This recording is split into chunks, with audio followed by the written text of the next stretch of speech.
ہاں، آج ایک دوست سے ملاقات ہوئی تو اس نے بڑے فخر سے کہا کہ میرے بیٹے نے ماسٹر کر لیا ہے۔ اسی طرح میرا ایک اور دوست ہے، وہ ایک پی ایچ ڈی کر رہا ہے، تو اس نے بھی بڑے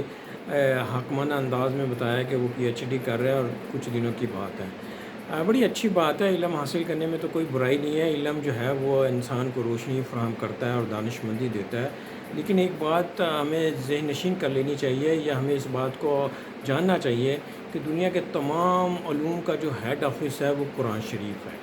تمام علم کی ابتدا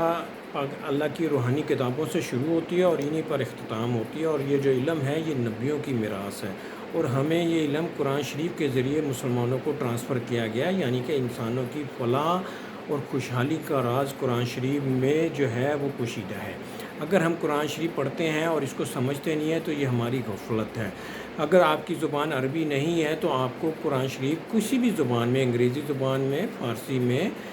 سرائکی میں، پنجابی میں، پختو میں اس کا ترجمہ پڑھنا چاہیے، کیونکہ یہ قرآن شریف پڑھنے کی کتاب نہیں ہے،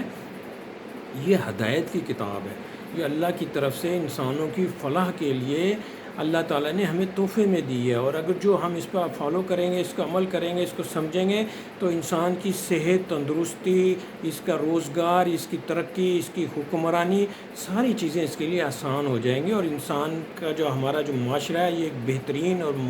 مہذب معاشرہ بن جائے گا۔ لیکن تکلیف دہ بات یہی ہے کہ پاکستان کا معاشرہ بڑی تیزی سے زوال پذیر ہے۔ اس کی ایک بڑی وجہ مسلمان ہونے کی حیثیت سے یہی سامنے آتی ہے کہ ہماری قرآن شریف سے دوری ہے، اور قرآن شریف اگر ہم پڑھتے بھی ہیں تو ہم عربی میں پڑھتے ہیں، جس کو ہمیں اب عربی نہیں آتی۔ چونکہ ہمیں عربی نہیں آتی لہٰذا ہمیں بالکل سمجھ نہیں لگی کہ اللہ تعالیٰ نے ہمیں کیا حکم دیا ہے، کیا ہمارے لیے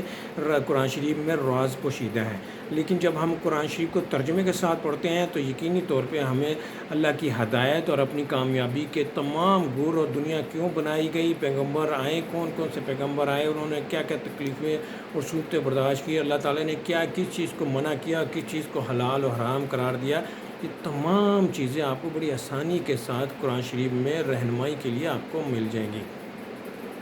اور اگر آپ پی ایچ ڈی کر رہے ہیں اور بڑی سے اعلیٰ تعلیم حاصل کر رہے ہیں لیکن قرآن شریف کا علم حاصل نہیں کیا، تو بلا شبہ آپ پڑھے لکھے ان پڑھ ہو سکتے ہیں، یا آپ نوکری کے لیے اعلیٰ تعلیم حاصل کر رہے ہیں، لیکن انسان کی فلاح کے لیے آپ نے تمام پہلو نظر انداز کر دیے ہیں۔ لہٰذا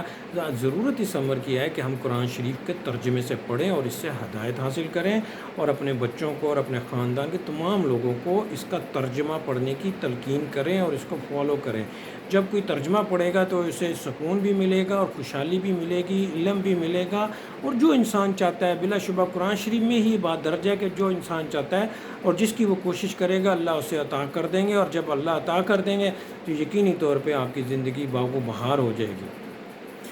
ترجمے کے ساتھ قرآن شریف پڑھے بغیر آپ کو کچھ سمجھ نہیں آئے گا، بلکہ ہم گمراہی کے راستے میں آگے بڑھتے جا رہے ہیں، اور ہمارا معاشرہ بڑی تیزی سے زوال پذیر ہو رہا ہے۔ ہمیں چاہیے کہ ہم ہدایت حاصل کریں۔